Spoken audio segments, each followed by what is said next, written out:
ਉਹ ਲੋਕ ਉੱਚੀਆਂ ਬੁਲੰਦੀਆਂ ਨੂੰ ਪ੍ਰਾਪਤ ਕਰਦੇ ਨੇ ਉਹਨਾਂ ਦੇ ਘਰ ਦੇ ਵਿੱਚ ਕਦੀ ਬਿਮਾਰੀ ਨਹੀਂ ਪੈਂਦੀ। ਹਾਲੇਲੂਇਆ। ਬਿਮਾਰੀ ਆ ਜਾਏ ਤਾਂ ਖੈਰ नहीं सकते उन्होंने पाजी भी ऐसे दवाई देख के पिछले हफ्ते प्रार्थना की प्रभु ने की कर देता है क्यों जल्दी हो गया क्योंकि एक परमेश्वर के विच वफादार हो गया तो परमेश्वर इन्हां दे नाल वफादार हो गया है। साडे हत्थ कोई जांच नहीं आ कोई आवाज़ कोई असीं ताड़ी नहीं करे कि तुहानू मार दे तुसीं चंगे हो गए नहीं। बच्चे ने लिखा है कि 12 साल की बीमार औरत प्रभु यीशु के कोल आई आके बल्ले जीवित नहीं होगी चंगी होगी किवें होगी कि वो परमेश्वर के नाल वफादार होगी प्रभु दी अज का देखना है अज का विश्वास वास्ते ये चंगी होगी। हालेलुया। तुसीं परमेश्वर के नाल वफादार हो जाओ तो परमेश्वर तुहाडे नाल की हो जाएगा वफादार हो जाएगा। आइए ਅਸੀਂ देखते हैं जिन्ने भी परमेश्वर के नाल लोग वफादार होए ने परमेश्वर ने उन्हां नूं ब्लेस किया। हालेलुया। अब्राहम परमेश्वर का दास वचन में लिखा अब्राहम को खुदा ने आख्या कहने लगा तू अपना घर छड़ दे अपना कुलबा छड़ दे अपने रिश्तेदार छड़ दे अपने भैन भरा छड़ दे। वचन में लिखा जो उन्हें छड़े ते की होया खुदा ने दुगना ब्लेस किया। हालेलुया। दुगना ब्लेस किया। थोड़ी जमीन सी खुदा ने बहुत बड़ी जमीन दे दी। ये यार जेकर इसी खुदा दे विच वफादार होवांगे तो खुदा साडे नाल वफादार होगा। हालेलुया। और वचन इस तरह बयान करता है कि धन्नवाद वो लोग ने जिहड़े मेरे हुक्मां दी पालना करदे ने ते मेरे विच भी रहिंदे ने वफादार। हालेलुया। मैं कहना साडे इधर लागे लागे दे इलाके दे जिन्ने भी लोग बड़ी ढिड ढीड़ होवे ते कहण लगदे जी आज से ठीक है इसी बात चाहते हो ते घर रह के ठीक हो गए। ए चर्च हुंदा कादे नहीं है कि तुसीं आओ दुखी बीमारां नूं नाल लेके आओ ये प्रार्थना होगी की हो जाओगे चंगी होगी। हालेलुया। आज से जे तुसी परमेश्वर के विच वफादार हो जाओगे तो परमेश्वर तुहाडे नाल वफादार हो जाएगा। आइए बच्चे जो जल्दी नाल से पढ़ते जरा समझ मानो कि प्रभु खोज भी ऐसी करते हैं आज बड़ा कर्मा भागा वाला दिन है कि ऐसी प्रभु खोज के विच शामिल होंगे। हालेलुया। आइए पढ़ने बच्चे विचों दूसरा राजा ਉਹਦਾ 4 अध्याय ਉਹਦੀ ਪਹਿਲੀ ਆयत ਤੋਂ ਲੈ ਕੇ 8 तक ਅਸੀਂ ਪੜ੍ਹਨਾ ਹੈ। दूसरा राजा 4 अध्याय ਉਹਦੀ ਪਹਿਲੀ आयत ਅੱਜ ਮੈਂ ਤੁਹਾਨੂੰ ਦੱਸਣਾ ਹੈ ਕਿ ਵਫਾਦਾਰ ਹੋਣ ਦੇ ਨਾਲ ਸਾਡੇ ਘਰਾਂ ਦੇ ਵਿੱਚ ਹੁੰਦਾ ਕੀ ਆ ਵਫਾਦਾਰੀ ਦੇ ਵਿੱਚ ਸਾਡਾ परमेश्वर साडे नाल की करता है ਜਦੋਂ ਅਸੀਂ परमेश्वर ਦੇ ਵਿੱਚ ਵਫਾਦਾਰ ਹੋ ਜਾਂਦੇ ਆ ਸਾਡੇ ਘਰਾਂ ਦੇ ਹਾਲਾਤ नबियों ने पुत्रों ने अंदर ਵਿੱਚ ਇੱਕ ਸਾਡੀ ਅਲੀਸਾ ਅੱਗੇ ਦੁਆਈ ਦਿੱਤੀ। ਹਾਲੇਲੂਇਆ। ਹਾਲੇਲੂਇਆ। ਨਬੀਆਂ ਦੀਆਂ ਪੁੱਤਰੀਆਂ ਦੇ ਵਿੱਚੋਂ ਨਬੀਆਂ ਦੀਆਂ ਤੀਵੀਆਂ ਵਿੱਚੋਂ ਇੱਕ ਜਾਣੀ ਨੇ ਆ ਕੇ ਅਲੀਸ਼ਾ ਦੇ ਅੱਗੇ ਕੀਤੀ ਪਾਸਟਰ ਦੇ ਅੱਗੇ ਦਵਾਈ ਦਿੱਤੀ ਤੇ ਅਸੀਂ ਦਵਾਈ ਕਿਉਂ ਦਿੰਦੇ ਜਦੋਂ ਚਾਰੇ ਪਾਸੇ ਸਾਡੀਆਂ ਡਰਾਮੀਆਂ ਵੀ ਖੜਕਣ ਲੱਗ ਪਏ ਪੈਸਾ ਜੇ ਜੋ ਖਤਮ ਹੋ ਜਾਏ फिर कहते हैं आओ चलिए पास्टर दे। हालेलुया। ਜਦੋਂ ਚਾਰੇ ਪਾਸੇ ਖਾਲੀ ਹੋ ਜਾਂਦੇ ਬੜੀ ਇਹਨਾਂ ਦੇ ਖਾਲੀ ਹੋ ਜਾਂਦੇ ਜੇਬਾਂ ਇਹਨਾਂ ਦੇ ਖਾਲੀ ਹੋ ਜਾਂਦੇ ਫਿਰ ਚੱਲ ਜਾਂਦੇ ਆਓ ਚਲੀਏ ਪਾਸਟਰ ਜੀ। ਇਹ ਸੱਚੀ ਗਵਾਹੀ ਆ। ਇੱਕ ਭੈਣ ਨੇ ਮੈਨੂੰ ਫੋਨ ਕੀਤਾ ਕਹਿ ਰਹੀ ਕਿ ਭਾਜੀ ਸਾਡਾ ਕੋਈ ਰਿਸ਼ਤੇਦਾਰ ਆ ਉਹ ਬੇਟੀ ਨਹੀਂ ਠੀਕ ਤੇ ਮੈਂ ਕਹਿੰਦਾ ਪਹਿਲਾਂ ਕਿਤੇ ਖੜਿਆ ਚਰਚ ਦੇ ਵਿੱਚ ਗਏ ਕਹਿੰਦੇ ਨੇ ਜੀ ਚਰਚ ਵਿੱਚ ਗਏ ਬਾਬਿਆਂ ਕੋਲ ਆਏ ਤੇ ਰਾਤ ਨੂੰ ਇੱਕ ਬਾਬੇ ਕੋਲ ਆਏ ਆ ਤੇ ਉਹਨਾਂ ਸਾਡੇ ਕੋਲ 13000 ਰੁਪਏ ਮਿਲਿਆ ਤੇ ਮੈਂ ਕਿਹਾ ਹੁਣ ਜੇ ਕਿੰਨੇ ਕਹਿੰਦੇ ਜੀ 90000 ਰੁਪਏ ਹੋਣੇ ਕਰਦੀ ਆ ਕਿ ਮੈਂ ਮੇਰੇ ਕੋਲ ਆਇਆ ਖਾਲੀ ਹੋ ਗਿਆ ਤੇ ਹੁਣ ਜਦੋਂ ਦੇਣ ਜੋਗੇ ਵੀ ਪੈਸੇ ਨਹੀਂ ਰਹੇ ਤੇ ਫਿਰ ਕਿੱਥੇ ਚਲ ਜਾਂਦੀ ਆਸਤਾ ਦੇ ਕੋਲ ਕੀ ਕਰਾਈਏ ਜਾ ਕੇ ਉਹਨੂੰ ਤਾਂ ਵਿਪਦਾ ਵਿੱਚ ਪਾਈਏ ਨਹੀਂ ਜਦੋਂ ਚੰਗੀ ਤਰ੍ਹਾਂ ਮਾਂਜਾ ਲਵਾ ਕੇ ਚੰਗੀ ਤਰ੍ਹਾਂ ਇਹ ਆਪਣਾ ਛੇਲ ਲਵਾ ਲੈਂਦੇ ਆ ਨਾ ਫਿਰ ਕਹਿੰਦੇ ਆਓ ਚਲੀਏ ਜੀ ਹੁਣ ਨੰਗ ਧਾੜ ਹੋ ਗਿਆ ਚਲੀਏ ਹੁਣ ਫਿਰ ਆਉਂਦੇ ਆ ਫਿਰ ਪ੍ਰਭੂ ਦੇ ਰਾਜ ਦੇ ਕੋਲ ਆਉਂਦੇ ਤੇ ਬੱਚੇ ਨੂੰ ਪਿਆਰ ਕਰਦਾ ਹੈ ਕਿ ਜਦੋਂ ਖੁਦਾ ਦੀ ਹਜ਼ੂਰੀ ਦੇ ਵਿੱਚ ਜਾਏ ਤੇ ਖਾਲੀ ਆ ਜਾਂਦਾ ਕਿਦਾਂ ਜਾਣਾ ਹੈ ਖਾਲੀ ਆ ਹਾਲੇਲੂਇਆ। ਜਦੋਂ ਚੰਗੀ ਤਰ੍ਹਾਂ ਉਹ ਭੈਣ ਨੇ ਪਹਿਲਾਂ ਵੀ ਇਹ ਗੱਲ ਕਹੀ ਸਹੀ ਕਿ ਤੁਸੀਂ ਇਹਨੂੰ ਚਰਚ ਦੇ ਵਿੱਚ ਲੈ ਜਾਓ ਕਹਿੰਦੇ ਅਸੀਂ ਨਹੀਂ ਕਿਹਾ ਯਿਸੂ ਨੂੰ ਨਾਮ ਕਹਿੰਦੇ ਕਿ ਅਸੀਂ ਨਹੀਂ ਕਿਹਾ ਯਿਸੂ ਜਾਣਦੇ ਹੁਣ ਜਦੋਂ ਚੰਗੀ ਤਰ੍ਹਾਂ ਬਿਮਾਰੀ ਜਿੱਤ ਗਈ ਆ ਹੁਣ ਕਹਿੰਦੇ ਜੀ ਬਸ ਨੂੰ ਜਵਾਬ ਮੈਂ ਕਿਹਾ ਤੁਸੀਂ ਲਾਗੇ ਬੰਨੇ ਲੈ ਜਾਓ ਇੱਥੇ ਆਉਂਦੇ ਦੇ ਵਿੱਚ ਹਾਲੇਲੂਇਆ। ਪਹਿਲੇ ਚੰਗੀ ਤਰ੍ਹਾਂ ਹੋਰ ਜਦੋਂ ਸੈਲ ਲਵਾਓ ਫਿਰ ਮੇਰੇ ਕੋਲ ਆਓ ਫਿਰ ਤੁਸੀਂ ਪਰਮੇਸ਼ਰ ਦੇ ਕੋਲ ਹਾਲੇਲੂਇਆ।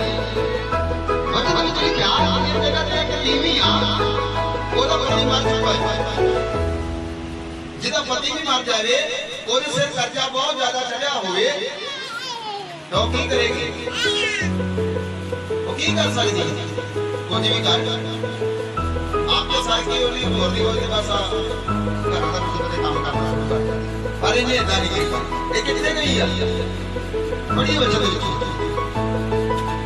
भाई तेरा दास मेरा पति मर गया है अजी तू जानता है भाई तेरा दास यहोवा दा पैगंबर सी हालेलुया हालेलुया ये वो लोग आ जिन्हें यहोवा दा डर रख लिया मैंने विश्वास आ कि ये बंदा इतना तो होगा कि हर वक्त अपने बच्चों को चंगी तालीम देता होगा हर वक्त अपने बच्चे के नाल दुआ दे देता होगा हर वक्त प्रभु की गल्ला करता होगा हर वक्त प्रभु के डांट दे विच इंदा होगा तो एक बार कभी भी मांगा नहीं मैंने विश्वास है कि इंदा तो होगा उन्हें जाकर पत्नी ने की आख्या तेरा दास ते मेरा पति की हो गया मर गया यार ਤੇ ਹੁਣ ਮੈਂ ਕੀ ਕਰਾਂ ਘਰ ਦੇ ਵਿੱਚ ਗਰੀਬੀ ਆ ਗਈ ਆ ਪਰੇਸ਼ਾਨੀ ਆ ਗਈ ਆ ਕਰਜ਼ਾ ਲੈਣ ਵਾਲੇ ਉਹਨਾਂ ਦੇ ਬੱਚਿਆਂ ਨੂੰ ਚੁੱਕ ਕੇ ਲੈਂਦੇ ਨੇ ਕਹਿੰਦੇ ਜਦੋਂ ਤੁਹਾਡਾ ਕਰਜ਼ਾ ਖਤਮ ਹੋ ਜਾਵੇਗਾ ਉਦੋਂ ਅਸੀਂ ਵਾਪਸ ਕਰ ਦੇਵਾਂਗੇ ਹਾਲੇਲੂਆ ਇਹ ਜਗ੍ਹਾ ਤੇ ਇਹਨੂੰ ਹੋਰ ਕੁਝ ਨਹੀਂ ਲੱਭਾ ਇਹ ਪ੍ਰਭੂ ਦੇ ਦਾਸ ਦੇ ਕੋਲ ਗਈ ਹੈ ਜਿਹਦੀ ਸਲਾਹ ਲਿਆ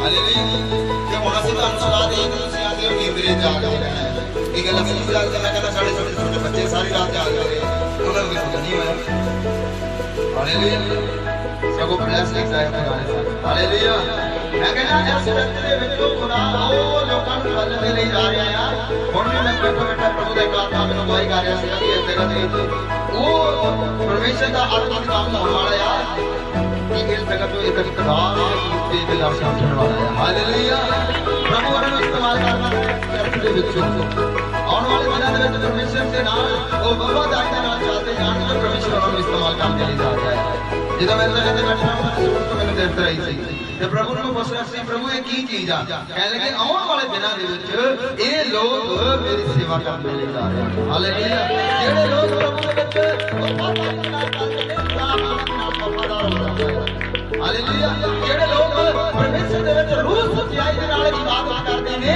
ਰੂਹ ਸਚਾਈ ਦੇ ਨਾਲ ਖੁਦਾ ਦੇ ਵਿੱਚ ਚੱਲਦੇ ਨੇ ਖੁਦਾ ਉਹਨਾਂ ਦੇ ਨਾਲ ਵਫਾਦਾਰ ਹੋ ਜਾਂਦਾ ਹੈ ਹਾਲੇਲੂਆ ਸਾਡਾ ਖੁਦਾ ਉਹਨਾਂ ਦਾ ਖੁਦਾ ਆ ਵਫਾਦਾਰ ਦਾ ਵਫਾਦਾਰ ਖੁਦਾ ਆ ਹਾਲੇਲੂਆ ਬੜੀ ਵਚਨ ਵਿੱਚ ਅੱਗੇ वो लहदार मेरे दोनों पुत्र को अपने घर के बनाने ले आया है ਉਹ ਜਾ ਕੇ ਪ੍ਰਭੂ ਦੇ ਦਾਸ ਨੂੰ ਅੱਗੇ ਦਿਖਾਈ ਦੇਣ ਲੱਗੀ ਪ੍ਰਭੂ ਦੇ ਦਾਸਾ ਮੈਂ ਕਰਜ਼ਾ ਬਹੁਤ ਹੋ ਕੇ ਆਇਆ ਕਰਜ਼ਾਈ ਹੋ ਗਈ ਅਸੀਂ ਕਰਜ਼ਾਈ ਹੋ ਗਏ ਤੇ ਕੀ ਹੁੰਦਾ ਯਾਰ ਸਾਨੂੰ ਫਿਕਰ ਕਰਦਾ ਰਹਿੰਦਾ ਆ ਮੈਂ ਕਹਿੰਦਾ ਸੀ ਥੋੜਾ ਜਿਹਾ ਕਰਜ਼ਾ ਸਾਰੀ ਰਾਤ ਹੀ ਕਿਉਂ ਕਰਜ਼ਾ ਦੇਣਾ ਕਰਜ਼ਾ ਇਹ ਤੀਵੀਂ ਦਾ ਹਾਲ ਦੇਖੋ ਕਿੰਨਾ ਕਰਜ਼ਾਈ ਹੋ ਜਾਂਦਾ ਪਰ ਇਹਦਾ ਪਤਾ ਨਹੀਂ ਇਹਦੇ ਪਤੀ ਨੇ ਪ੍ਰਭੂ ਦੇ ਦਾਸ ਦਾ ਖਹਿੜਾ ਨਹੀਂ ਛੱਡਿਆ ਬੇਸ਼ੱਕ ਜਿਹੜਾ ਮਰਜ਼ੀ ਕਰਦਾ ਸੀਗਾ ਪਰ ਉਹ ਬੰਦਗੀ ਦੇ ਵਿੱਚ ਵਿਚਰਾ ਰਿਹਾ ਬੇਸ਼ੱਕ ਜਿਹੜਾ ਮਰਜ਼ੀ ਕਰਦਾ ਹੋਵੇਗਾ ਪਰ ਉਹਨੇ ਖੁਦਾ ਦੇ ਦਾਸ ਦੀ ਆਗਿਆਕਾਰੀ ਕੀਤੀ ਹੈ ਹਾਲੇਲੂਇਆ ਅੱਜ ਸਾਡੀਆਂ ਰੋਣੀਆਂ ਕਿਸ਼ਤਾਂ ਅੜ ਜਾਂਦੇ ਅਸੀਂ ਜਾਂਦੇ ਨੇ ਨਹੀਂ ਤੇ ਦਿਹਾੜੀ ਜਾਣਾ ਹੈ ਤੁਸੀਂ ਬੰਦਗੀ ਕਰੋ ਤੁਹਾਡਾ ਨਾਮ ਤੁਹਾਨੂੰ ਖੁਦਾ ਨੇ ਇਸੇ ਕੰਮ ਲਈ ਬਣਾਇਆ ਤੁਸੀਂ ਕੀ ਕਰੋ ਬੰਦਗੀ ਕਰੋ ਤੁਸੀਂ ਕੀ ਕਰਦੇ ਹੋ ਅਸੀਂ ਕੀ ਕਰਦੇ ਹਾਂ ਕਰਦੇ ਹਾਂ ਇੱਥੇ ਕੀ ਹੋਇਆ ਇਹ ਵੀ ਕਰਜਾਈ ਆ ਪਰ ਜਾਨ ਦੀ ਸਲਾਹ ਨਹੀਂ ਪ੍ਰਭੂ ਦੇ ਦਾਸ ਨੇ ਕਿ ਕੀ ਕਰੀਏ ਉਹਨੇ ਕੀ ਆਖਿਆ ਤਾਂ ਫਰੀਸੀ ਨੇ ਉਸ ਨੂੰ ਆਖਿਆ ਪ੍ਰਭੂ ਦੇ ਦਾਸ ਨੇ ਉਸ ਨੂੰ ਆਖਿਆ ਮੈਂ ਤੇਰੇ ਲਈ ਕੀ ਕਰਾਂ ਤੇਰੇ ਵਾਸਤੇ ਕੀ ਕਰਾਂ ਮੈਨੂੰ ਦੱਸ ਤੇਰੇ ਵਾਸਤੇ ਕੀ ਕਰਾਂ ਅੱਗੇ ਮੈਨੂੰ ਦੱਸ ਤੇਰੇ ਕੋਲ ਘਰ ਵਿੱਚ ਕੀ ਹੈ ਅਸੀਂ ਪੁੱਛਦੇ ਆ ਵੀ ਰੱਬ ਦੇ ਬੰਦਿਆ ਸਾਡੀ ਮਦਦ ਕਰ ਤੇ ਉਹਨੇ ਕੀ ਪੁੱਛਿਆ ਕਹਿ ਲੱਗਾ ਤੇਰੇ ਕੋਲ ਕੀ ਹੈ ਸਾਡੇ ਕੋਲ ਵੀ ਕੁਝ ਨਾ ਕੁਝ ਹੋਣਾ ਅਰੇ ਇਹ ਗੱਲ ਆਤਮਾ ਚ ਹੋ ਰਹੀ ਆ ਕਹਿੰਦਾ ਤੇਰੇ ਕੋਲ ਕੀ ਆ ਉਹਨੇ ਕੀ ਆਖਿਆ ਕਹਿੰਦੀ ਇੱਕੋ ਕੁੱਪੀ ਤੇਲ ਆ ਉਸ ਤੋਂ ਇਲਾਵਾ ਹੋਰ ਕੁਝ ਵੀ ਨਹੀਂ ਕੁੱਪੀ ਦੇ ਵਿੱਚ ਕਿੰਨਾ ਤੇਲ ਪੈਂਦਾ ਹੋਊ ਥੋੜਾ ਜਿਹਾ ਕਹਿੰਦੀ ਇੱਕੋ ਕੁੱਪੀ ਤੇਲ ਆ ਉਸ ਤੋਂ ਇਲਾਵਾ ਹੋਰ ਕੁਝ ਵੀ ਇਹ ਤੇਲ ਕਿੱਥੋਂ ਆਇਆ ये आत्मा कौन है ये भी वो बंदगी करते रहे उन्होंने अंदर आत्मिक ब्लेसिंग सी हालेलुया तो ਤੁਹਾਡੇ ਅੰਦਰ ਕੀ ਆ ਤੁਸੀਂ ਵੀ ਆਪਣੇ ਅੰਦਰ ਝਾਤੀ ਮਾਰਦੇ ਦੇਖੋ ਕਿ ਸਾਡੇ ਅੰਦਰ ਕੀ ਆ ਇਹ ਵਿਸ਼ਵਾਸ ਵਾਲਾ ਤੇਲ ਆਉਂਦੇ ਅੰਦਰ ਉਸਨੇ ਕੀ ਆਖਿਆ ਕਹਿਣ ਲੱਗੀ ਕਿ ਉਹ ਕੋਈ ਤੇਰਾ ਉਸ ਤੋਂ ਇਲਾਵਾ ਹੋਰ ਕੁਝ ਵੀ ਹੋਰ ਕੁਝ ਨਹੀਂ ਹੈ ਮੇਰੇ ਕੋਲ उसने क्या किया? पढ़िए। वो बोले तेरी रहमत से काल विच एक कुकी तेल तो बिना कुछ भी नहीं है।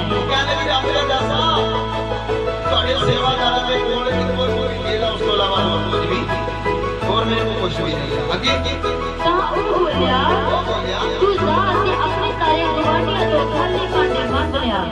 ਇਹ ਕਿਹੋ ਜਿਹੀ ਗੱਲ ਹੈ? ਇੱਕੋ ਕੁਪੀ ਤੇਲ ਆ ਹੈ ਨਾ, ਪਾਦਰੀ ਦਾ ਦਿਮਾਗ ਖਰਾਬ ਹੋਇਆ। ਇੱਕੋ ਕੁਪੀ ਤੇਲ ਆ ਤੇ ਇਹ ਕਹਿੰਦਾ ਗਵਾਂਢੀਆਂ ਦੇ ਭਾਂਡੇ ਵੀ, ਜਿੰਨੇ ਭਾਂਡੇ ਮੰਗੇ ਜਾਂਦੇ ਤੂੰ ਆਪਣੇ ਗਵਾਂਢੀਆਂ ਦੇ ਭਾਂਡੇ ਮੰਗ ਲੈ। ਤੇ ਅੱਜ ਕੱਲ੍ਹ ਦੀ ਚੀਜ਼ ਅਸੀਂ ਕਿਹਨੂੰ ਸਲਾਹ ਦੀ ਕਿ ਇਦਾਂ ਨਹੀਂ ਅੰਜਾਮ ਨਾ ਕਰਦਾ। ਮੈਂ ਕਹਿੰਦਾ ਸਾਡੇ ਮੈਡਮ ਇਸ ਤੋਂ ਲੜਾਈ ਹੋ ਜਾਂਦੀ ਹੈ ਜਿੱਥੇ ਬੈਠੇ। ਮੈਂ ਕਹਿੰਦਾ ਇਦਾਂ ਸਮਝਦਾ ਤਾਂ ਜ਼ਿਆਦਾ ਹੋਗਾ ਪਤਾ ਇਦਾਂ ਸਮਝਦਾ। ਇਹ ਕੀ ਹੋ ਗਿਆ? ਆਨ ਆ ਗਿਆ ਕਰ। ਹਾਲੇਲੂਇਆ। ਕਿ ਪ੍ਰਭੂ ਦਾ ਦਾਸ ਨਹੀਂ ਮੰਨਣੀ, ਅਸੀਂ ਕੀ ਕਰਨੀ ਆਪਣੀ ਮਰਜ਼ੀ ਤੇ ਕੀ ਹੁੰਨੇ ਆ ਸਫਲ ਹੋ ਜਾਗੇ। प्रभु का दास कहता है कि फलाने का कर किया तुसी आ जाए हो खुदा ਤੁਹਾਡੇ ਤੇ ਆਪ ਕਰ ਦੇਣ ਵਾਲਾ ਕਰ। ਅਸੀਂ ਕੀ ਕਹਿੰਦੇ ਆ ਐਵੇਂ ਝੂਠ ਬੋਲੀ ਜਾਂਦੇ। ਪ੍ਰਭੂ ਦਾ ਦਾਸ ਕਹਿੰਦਾ ਅੱਜ ਰਾਤ ਤੁਸੀਂ ਇਹ ਜਗ੍ਹਾ ਤੇ ਜਾ ਕੇ ਪ੍ਰਾਰਥਨਾ ਕਰਨੀ। ਅਸੀਂ ਕੀ ਕਹਿੰਦੇ ਆ ਐਵੇਂ ਰਾਤ ਸਾਰੀ ਕਿਸਰਾ ਚੱਕਰ। ਹਾਲੇਲੂਇਆ। ਇਹ ਕੀ ਹੋ ਗਈ? ਅਨ ਆਗਿਆਕਾਰੀ। ਤੇ ਬੱਚੇ ਦੇ ਵਿੱਚ ਨੇ ਕਿਹਾ ਕਿ ਬਹੁਤ ਜਿਵੇਂ ਪਰਮਾਤਮਾ ਦੇ ਨਾਲੋਂ ਹੁਕਮ ਮੰਨ ਲੈਣਾ ਕੀ ਹੈ ਚੰਗਾ ਹੈ। ਉਹ ਖੁਦਾ ਦਾ ਬੰਦਾ ਤੁਹਾਡੇ ਵਾਸਤੇ ਕਦੀ ਗਲਤ ਨਹੀਂ ਸੋਚੇਗਾ। ਖੁਦਾ ਦਾ ਦਾਸ ਤੁਹਾਡੇ ਵਾਸਤੇ ਕਦੀ ਵੀ ਹਾਨੀ ਵਾਲੀ ਗੱਲ ਨਹੀਂ ਸੋਚੇਗਾ। ਕਿਉਂ? ਕਿਉਂਕਿ ਤੁਸੀਂ ਪਰਮੇਸ਼ਰ ਦੇ ਵਿੱਚ ਵਫਾਦਾਰ ਹੋ ਜਾਓਗੇ ਤਾਂ ਪਰਮੇਸ਼ਰ ਤੁਹਾਡੇ ਕਾਰਜ ਸੰਭਾਲੇਗਾ। ਹਾਲੇਲੂਇਆ। ਕਿਉਂ ਨਾ ਵਜੇ ਸਾਡੇ ਕੋਲ ਆਏ ਦਿਨਾਂ यानी कि एक महीना हो गया है जिधर ਅਸੀਂ ਪਹਿਲੇ ਦਿਨ ਇਹਨਾਂ ਦੇ ਘਰ ਇੱਕ ਬਾਤ ਕਰਨ ਵਾਸਤੇ ਗਏ, ਦੁਆ ਕਰਨ ਵਾਸਤੇ ਗਏ, ਮੈਨੂੰ ਗੱਲ ਲੈ ਕੇ ਮੇਰੇ ਕੰਮ ਵਾਸਤੇ ਕੀ ਕਰੀ ਬੱਚੇ ਦੇ ਵਿੱਚ ਨਹੀਂ ਕਿਹਾ ਕਿ खुदा ने प्रभु यीशु जी ने उस टीवी वाला कि तेरे विश्वास से की करता है चंगे की जैसे इसने घर प्रार्थना करने वास्ते गए। मैं क्या विश्वास हर हमारे दिल के ਵਿੱਚ खुदा का बहुत काम देना वास्ते करता। हालेलुया। आज ਅਸੀਂ ਵੀ ਕਰੇ ਇਹ ਕਰਾਂ ਉਸੇ ਵਕਤ ਜਿਨ੍ਹਾਂ ਨੇ ਫੋਨ ਆਇਆ ਤੁਸੀਂ ਕੀ ਆਓ ਆ ਕੇ ਕੰਮ ਨੂੰ ਦੇਖੋ। ਅੱਜ ਖੁਦਾ ਦਾ ਫਜ਼ਲ ਆ, ਅੱਜ ਖੁਦਾ ਦੀ ਕਿਰਪਾ ਹੈ ਕਿ ਇਹਦੇ ਕੋਲ 1 ਘੰਟੇ ਦਾ ਟਾਈਮ ਨਹੀਂ ਆ ਤੇ ਮੈਨੂੰ ਕਹਿ ਰਿਹਾ ਸੀ ਕਿ ਬੰਦੇ ਦੋ ਮੈਂ ਕਿਹਾ ਸਾਡੇ ਕੋਲ ਸੰਗਤ ਦੀਆਂ ਭਾਈ ਮੈਨੂੰ ਨਾਲ ਹੀ। हालेलुया। और वो तो जिस तरह लिखा कि तुम जो खुदा के ਵਿੱਚ ਵਫਾਦਾਰ ਹੋ ਜਾਓਗੇ तो खुदा ਤੁਹਾਡੇ ਨਾਲ ਕੀ ਹੋਏਗਾ। ਉਹ ਖੁਦਾ ਨੂੰ ਪਤਾ ਹੈ ਕਿ ਤੁਹਾਨੂੰ ਕਿਹੜੀ ਚੀਜ਼ ਦੀ ਜ਼ਰੂਰਤ ਆ। ਮੂਸਾ ਨੂੰ ਖੁਦਾ ਨੇ ਆਖਿਆ ਰੌਲਾ ਨਾ ਪਾਓ, ਦੱਸ ਮੂੰਹੋਂ ਬੋਲ ਤੈਨੂੰ ਕੀ ਚਾਹੀਦਾ ਹੈ। ਅੱਜ ਖੁਦਾ ਵੀ ਆ ਗਿਆ ਕਿ ਤੁਹਾਨੂੰ ਕੀ ਚਾਹੀਦਾ ਹੈ। ਹਾਲੇਲੂਇਆ। ਤੇ ਵਚਨ ਆਖਦਾ ਕਿ ਉਹ ਤੁਹਾਡੇ ਮੰਗਣ ਤੋਂ ਪਹਿਲਾਂ ਹੀ ਜਾਣਦਾ ਹੈ। ਬਸ ਇੱਕੋ ਹੀ ਬਾਤ ਹੈ ਸਾਡੇ ਵਿੱਚ ਕਿ ਅਸੀਂ ਖੁਦਾ ਦੇ ਵਿੱਚ ਵਫਾਦਾਰ ਆਪਣੇ ਚਾਹਤੀਵਾਨ ਵਿੱਚ ਅਸੀਂ ਵਫਾਦਾਰ ਹੈਗੇ। ਖੁਦਾ ਨੇ ਸਾਨੂੰ ਆਖਿਆ ਸੀ ਇਹ ਕੰਮ ਕਰੋ, ਸਭ ਦੇ ਪ੍ਰਭੂ ਦੀ ਹਜ਼ੂਰੀ ਦੇ ਵਿੱਚ ਜਾਓ। ਅਸੀਂ ਜਾਣਦੇ ਹਾਂ ਕਿੰਨੀ ਵਾਰੀ ਗਏ ਹਾਂ, ਕਿੰਨੀ ਵਾਰੀ ਰਹੇ ਹਾਂ। ਕਹਿੰਦੇ ਜੀ ਨਹੀਂ ਸਾਡੇ ਆਪਣੇ ਬਾਜ ਮਾਰ ਕੋਈ ਉਹ ਹੋ ਗਿਆ ਤੇ ਹੋ ਗਿਆ। ਵਚਨ ਇਸ ਤਰ੍ਹਾਂ ਬਿਆਨ ਕਰਦਾ ਕਿ ਮਤਲਬ ਖੁਦਾ ਨੇ ਆਖਿਆ ਮੁਰਦਿਆਂ ਨੂੰ ਮੁਰਦੇ ਐਤਵਾਰ ਅਸੀਂ ਕਿਤੇ ਨਹੀਂ ਜਾਂਦੇ। ਸਾਡੀਆਂ ਵੀ ਰਿਸ਼ਤੇਦਾਰੀਆਂ ਹੈਗੀਆਂ ਪਰ ਅਸੀਂ ਨਹੀਂ ਜਾਂਦੇ। ਕਿਉਂ ਨਹੀਂ ਜਾਂਦੇ? ਕਿਉਂਕਿ ਸਾਨੂੰ ਯਹੋਵਾ ਪਰਮੇਸ਼ਰ ਦਾ ਪਿਆਰ ਹੈ। ਹਾਲੇਲੂਇਆ। ਮੈਨੂੰ ਪਤਾ ਨਹੀਂ ਕਿ ਤੁਸੀਂ ਕਿੱਦਾਂ ਰਹਿ ਰਹੇ ਹੋ। ਸਾਡੇ ਕੋਲ ਜਾ ਜਾਂਦਾ, ਸਾਡੇ ਕੋਲ ਇੱਕ ਦਿਨ ਮਿਸ ਹੋ ਜਾਏ ਤਾਂ ਸਾਨੂੰ ਇਦਾਂ ਲੱਗਦਾ ਵੀ ਜਿੱਦਾਂ ਸਾਡੇ ਕੋਲ ਕੀ ਮਿਸ ਗਿਆ। ਹਾਲੇਲੂਇਆ। ਤੁਸੀਂ ਖੁਦਾ ਦੇ ਵਿੱਚ ਵਫਾਦਾਰ ਹੋ ਜਾਓ ਤੇ ਖੁਦਾ ਤੁਹਾਡੇ ਵਿੱਚ ਵਫਾਦਾਰ ਹੋ ਜਾਏਗਾ। ਹਾਲੇਲੂਇਆ। ਇਸ ਨੇ ਕੀ ਆਖਿਆ? ਕਹਿੰਦੇ ਕਿ ਤੇਰੇ ਕੋਲ ਕੀ ਆ। ਹੁਣ ਜਦੋਂ ਅਸੀਂ ਬੰਦਗੀ ਦੇ ਆਉਂਦੇ ਨਹੀਂ, ਇੱਕ ਦਿਨ ਆ ਗਏ, ਇੱਕ ਦਿਨ ਨਹੀਂ ਆਏ, ਇੱਕ ਦਿਨ ਆ ਗਏ, ਇੱਕ ਦਿਨ ਐਤਵਾਰ ਨਹੀਂ ਆਈ, ਫਿਰ ਖੁਦਾ ਦੱਸੇਗਾ ਹਾਂ ਤੁਹਾਡੇ ਕੋਲ ਕੀ ਆ। ਤੁਸੀਂ ਕੀ ਕਹੋਗੇ? ਸਾਡੇ ਕੋਲ ਆਗਿਆਕਾਰੀ ਤੋਂ ਬਿਨਾਂ ਹੋਰ ਕੁਝ ਵੀ ਨਹੀਂ। ਫਿਰ ਤੂੰ ਭਾਗੋਗੇ ਭਾਂਡੇ ਭਰੇ ਜਾਣਗੇ ਭਾਂਡੇ ਨਹੀਂ। ਹੁਕਮ ਦੀ ਪਾਲਣਾ ਕਰੋਗੇ ਤੇ ਹੁਕਮ ਦੇ ਵਿੱਚ ਸਭ ਹੋ ਜਾਓਗੇ। ਮੈਂ ਕਹਿੰਦਾ ਕਾਂਡੇ ਦੇ ਵਿੱਚ ਜਿਹੜਾ ਬੰਦਾ ਆ ਬੜਾ ਬਲਗੀ ਉਹਨੂੰ ਮੈਂ ਇੱਕੋ ਗੱਲ ਕਹੀ, ਮੈਂ ਕਿਹਾ ਅੱਜ ਦਵਾਈ ਨਹੀਂ ਖਾਣੀ, ਕਹਿੰਦਾ ਨਹੀਂ ਖਾਣੀ। ਅਜੇ ਤੱਕ ਉਹਨੇ ਦਵਾਈ ਨਹੀਂ ਖਾਧੀ। ਕਹਿੰਦਾ ਡੈਲਸੀ ਜਿਹੜੀ ਕਰੀ ਮੈਂ ਵੀ ਖਾਂਦਾ। ਕਿਉਂ? ਕਿਉਂਕਿ ਜਿੱਦਾਂ ਮੇਰਾ ਆਗੂਆ ਕਹੇਗਾ ਉਸੇ ਤਰ੍ਹਾਂ ਮੈਂ ਕਰਦਾ ਜਾਣਾ। ਤੇ ਖੁਦਾ ਦਾ ਫਜ਼ਲ ਆ, ਕਹਿੰਦਾ ਕਿਡਨੀਆਂ ਵੀ ਮੇਰੀਆਂ ਠੀਕ ਹੋ ਗਈਆਂ ਨੇ। ਬੋਲੋ ਹਾਲੇਲੂਇਆ। ਜੋਰ ਸੇ ਬੋਲੋ ਹਾਲੇਲੂਇਆ। ਇੱਕ ਵਾਰੀ ਮੰਨ ਕੇ ਤੇ ਦੇਖੋ जिदा जिदा परमेश्वर का दास आत्मा की जाता उदा करके देख लो जे ना खुदा ਤੁਹਾਡੇ ਘਰ ਕੋਈ ब्लेस ਦਾ ਕਾਰਨ ਹੋਵੇ ਜਿਹੜੀ ਗੱਲ ਕਰਾਂਗੇ हालेलुया आज्ञाकार बन जाओ परमेश्वर के आज्ञाकार बन जोर से बोलो हालेलुया अलीसा ने बोल गई जाके आखिर की कर्जा बहुत ज्यादा मेंसर हो गया उसने की करा क्या लगा तेरे को की कहती इसको भी दे लो उसको बिना होना कुछ भी नहीं ते उसने आके अपने गवांढियों ने बर्तन मांगला खाली भांडे मांगला जिन्हें मंगे जाते हैं ते जो खाली बर्तन मांगे ते फिर गई है प्रभु दी दास हुण की करा कहने लगा ਉਹਨਾਂ ਦੇ ਵਿੱਚ ਤੇਲ ਲੱਗਦੀ ਜਾਵੀ ਤੇ ਆਪਣੇ ਬੱਚਿਆਂ ਨੂੰ ਕਹੀ ਕਿ ਉਹ ਜਿਹੜੇ ਭਾਂਡੇ ਪਾਤੇ ਜਾਂਦੇ ਉਸ ਅਲੱਗ ਕਰੀ ਜਾਏ ਕਿੰਨਾ ਮਰਜ਼ੀ ਮੋਹ ਦਾ ਹੋਵੇਗਾ ਯਾਰ ਮੈਂ ਸੋਚ ਕੇ ਵੇਖੋ ਦੱਸੋ ਕਿੰਨੇ ਬਰਤਨ ਹੋਣਗੇ ਜਿਹੜੇ ਇੱਕੋ ਮੋਹ ਪਾਉਂਦੀ ਹੋਵੇਗੀ ਤੇ ਉਹ ਭਰ ਪਾਉਂਦੀ ਹੋਵੇਗੀ ਕੀ ਸੀਗਾ ਹਾਲੇਲੂਇਆ खुदा दे बंदे जो बोल देते हैं वो हो जाता जी ये पत्थर ते लकीर है हालेलुया जो प्रभु दा दास बोलते हो की हो जाता है हो जाता है एक विधवा ने बोल प्रभु दा दास क्या बड़ा उसका निकाल में आ गया उसने पूछा कहने लगा बीबी मैनू रोटी खवा उसने क्या कहा कहती इको मुट्ठी आटा या उस तो बाद मैं और मेरे पुत्र ने खा के खाना है तो उसके बाद असं की हो जाना है मर जाना है उसने क्या कहा कहने लगा ये रोटी मैनू हुआ एक ही गल मैनू ना तू मरेगी तो ना तेरा पुत्र मरेगा सगों गवांढी भी तेरे को मांग के खाएंगे वो जी उठी आदि गल कहते ले मेले पता नहीं किथों मरिया मिलता ही कहता मैनू रोटी खवा दे किथे जाना गुरुद्वारे सोच दी गल है आज्ञाकारी दी गल जेकर तुसी आज्ञाकार बन जाओगे जिवें जिवें खुदा दा दास ਤੁਹਾਨੂੰ बोले उवें उवें ਉਹਦੀ सलाह ਲੈਣੀ शुरू करोगे ਤੇ मैं कहना कभी भी तुसी असफल नहीं होगे सब सफल हो जाओगे बोलो हालेलुया सफल हो जाओगे ते होवेगा उਦੋਂ ही ਜਦੋਂ ਤੁਸੀਂ ਆਪਣੇ ਦਾਸ ਦੀ आज्ञाकारी करोगे ਜੇ मौत भी आ जाए तो छाना हटो क्यों ਤੁਸੀਂ खुदा ਦੇ वफादार हो ਤੇ खुदा ਦੀ ਹੋਵੇਗਾ ਤੁਹਾਡਾ वफादार हो जाएगा बड़ी वचन सुंदर के नाल ਅਤੇ ਜਦ ਤੂੰ ਅੰਦਰ ਜਾਵੇਂ ਤਾਂ ਆਪਣੇ ਤੇ ਆਪਣੇ ਪੁੱਤਰਾਂ ਲਈ ਬੂਹਿਆਂ ਭਰ ਲਵੀਂ ਅਤੇ ਉਹਨਾਂ ਸਾਰਿਆਂ ਭਾਂਡਿਆਂ ਵਿੱਚ ਉਲੱਦਦੀ ਜਾਵੀਂ ਜਿਹੜਾ ਭਰ ਜਾਵੇ ਉਹਨੂੰ ਅੱਡ ਰੱਖੀ ਦੇਵੀਂ ਸੋ ਉਹ ਉਹਦੇ ਅੱਗਿਓਂ ਚਲੀ ਗਈ ਤੇ ਆਪਣੇ ਅਤੇ ਆਪਣੇ ਪੁੱਤਰਾਂ ਲਈ ਬੂਹਾ ਭੇੜ ਲਿਆ ਉਹਨੇ ਉਸਦੇ ਕੋਲਿਆਂ ਨੂੰ ਉਲੱਦਦੀ ਗਈ ਅਤੇ ਉਲੱਦਦੀ ਗਈ ਫਿਰ ਇਉਂ ਹੋਇਆ ਜਦ ਉਹ ਭਾਂਡੇ ਭਰ ਗਏ ਤਾਂ ਉਸਨੇ ਆਪਣੇ ਪੁੱਤਰ ਨੂੰ ਆਖਿਆ ਮੇਰੇ ਕੋਲੋਂ ਇੱਕ ਹੋਰ ਭਾਂਡਾ ਲਿਓ ਉਸਨੇ ਉਸ ਨੂੰ ਆਖਿਆ ਹੋਰ ਤਾਂ ਕੋਈ ਭਾਂਡਾ ਨਹੀਂ ਹੈ चलता गया भांडे खत्म हो गए उसने अपने पुत्रा ਨੂੰ ਆਖਿਆ ਕਿ ਮੇਰੇ ਅੱਗੇ ਹੋਰ ਭਾਂਡਾ ਲੈ ਕੇ ਇਹ ਕੀ ਸੀ ਪਿੱਛੇ ਕੋਲੋਂ ਕਿ ਤੁਸੀਂ ਲੱਗਾ ਵੀ ਤੇਲ ਆਈ ਲਾ ਰਿਹਾ ਹੈ ਇਹ ਕੀ ਸੀਗਾ ਆਗਿਆਕਾਰੀ ਦਾ ਫਲ ਸੀ ਹਾਲੇਲੂਇਆ ਇਹ ਕੀ ਸੀਗਾ ਸਿਰਫ ਆਗਿਆਕਾਰੀ ਦਾ ਫਲ ਸੀਗਾ ਔਰ ਜੋ ਪ੍ਰਭੂ ਦੇ ਦਾਸ ਨੇ ਬੋਲ ਦਿੱਤਾ ਉਹਨੇ ਉਵੇਂ ਹੋ ਗਿਆ खुदा ਨੂੰ ਕਰਨਾ ਪੈਣਾ ਸੀ ਕਿਉਂ ਕਿਉਂਕਿ ਜਿੰਨਾ ਭਰਤੀਆਂ ਕੀਤੀਆਂ ਨਹੀਂ ਖੁਦਾ ਉਹਨਾਂ ਦਾ ਪ੍ਰੇਮੀ ਹੈ ਹਾਲੇਲੂਇਆ खुदा ਨੂੰ ਕਰਨਾ ਪੈਣਾ ਸੀਗਾ ਉਸਨੇ ਕਿਹਾ ਜਾ ਆਪਣੇ ਗਵਾਂਢੀਆਂ ਦੇ ਭਾਂਡੇ ਮੰਗਣਾ ਤੇਰੇ ਕੋਈ ਵੀ ਦੇ ਲਾ ਮੇਰੇ ਲੱਗ ਲੱਗ ਜਾਈ ਭਾਂਡੇ ਭਰਦੇ ਜਾਣਗੇ ਜਦੋਂ ਭਾਂਡੇ ਭਰ ਕੇ ਫੇਰ ਕਿੱਥੇ ਗਈ ਆ परमेश्वर ने दास ने बोला कि ये सवाल है उसने कहा जा कि तेल ਨੂੰ ਵੇਚ ਤੇ ਆਪਣੇ ਕਰਜ਼ਿਆਂ ਨੂੰ ਕਰਜ਼ਾ ਦੇ ਤੇ ਜਿਹੜਾ ਵਾਪਸ ਜਾਏਗਾ ਆਪਣੇ ਲਈ ਜਾਈਦਾ बोलो हालेलुया जोर से बोलो हालेलुया ਤੁਸੀਂ ਵੀ ਜੇਕਰ ਖੁਦਾ ਦੇ ਵਫਾਦਾਰ ਹੋ ਜਾਓਗੇ ਕਰਜ਼ਿਆਂ ਦਾ ਪਤਾ ਨਹੀਂ ਲੱਗੇਗਾ ਕਿਹੜੇ ਵੇਲੇ ਟੁੱਟ ਜਾਓਗੇ ਹਾਲੇਲੁਇਆ ਮੇਰੀ ਖਾਸ ਗੱਲਾਂ ਦੇ ਲਈ ਪ੍ਰਾਰਥਨਾ ਹੁੰਦੀ ਹੈ ਜਿਨ੍ਹਾਂ ਦੇ ਸਿਰ ਤੇ ਕਰਜ਼ੇ ਨੇ ਕਰਜ਼ੇ ਖੁਦਾ ਕਿਵੇਂ ਦੂਰ ਕਰੇਗਾ हालेलुया मेरा सारा कर्जा लाता मेरे प्यारे साथी ने की तो की बनवाता मेरे प्यारे साथी ये खुदा दा फजल हुंदा है कर्जे जाने लग जाते ते खुदा दी रहमत ते निगाह साडे ते होवे तां फिर कर्जे लग जाते क्यों इन्हें ही कीता इन्हें खुदा दे दास दी आज्ञाकारी कीती जिवें जिवें दास बोलदा गया उवें कर कीती ते की हो गया वचन दे विच इस तरह लिखा पूरे पिंड दे विच काल पै चुका है लोग इन्हां दे कोलों ले ले के करे हालेलुया इसे तरह होएगा दोस्तों साथ में ये न्याय दे विच पढ़दे आ ते विच लिखिਆ ਜਦੋਂ ਤੁਸੀਂ ਯਹੋਵਾ ਆਪਣੇ ਪ੍ਰਭੂ ਦੀ ਆਵਾਜ਼ ध्यान दे नाल सुनोगे तुसीं धरती ਦੀਆਂ ਸਾਰੀਆਂ ਮਮਤਬੀ ਹੋ ਜਾਓਗੇ ਉੱਚੇ ਹੋਣਾ ਹੈ ਨਾ ਵਫਾਦਾਰ ਬਣਨਾ ਉੱਚੇ ਹੋਣਾ ਆ ਤੇ ਪਰਮੇਸ਼ਰ ਦੇ ਕੀ ਬਣੋ ਵਫਾਦਾਰ ਬਣੋ ਫਿਰ ਕੋਈ ਵੀ ਤੁਹਾਡੇ ਉੱਤੇ ਮਮਤੀ ਨਹੀਂ ਰਹੇਗੀ ਕੋਈ ਵੀ ਹਿੰਮਤ ਤੁਹਾਡੇ ਉੱਤੇ ਨਹੀਂ ਠਹਿਰ ਪਾਵੇਗੀ ਕਿਉਂ ਕਿਉਂਕਿ ਤੁਸੀਂ ਪਰਮੇਸ਼ਰ ਦੇ ਵਫਾਦਾਰ ਹੋ ਤੇ ਪਰਮੇਸ਼ਰ ਤੁਹਾਡਾ ਵਫਾਦਾਰ ਹਾਲੇਲੂਇਆ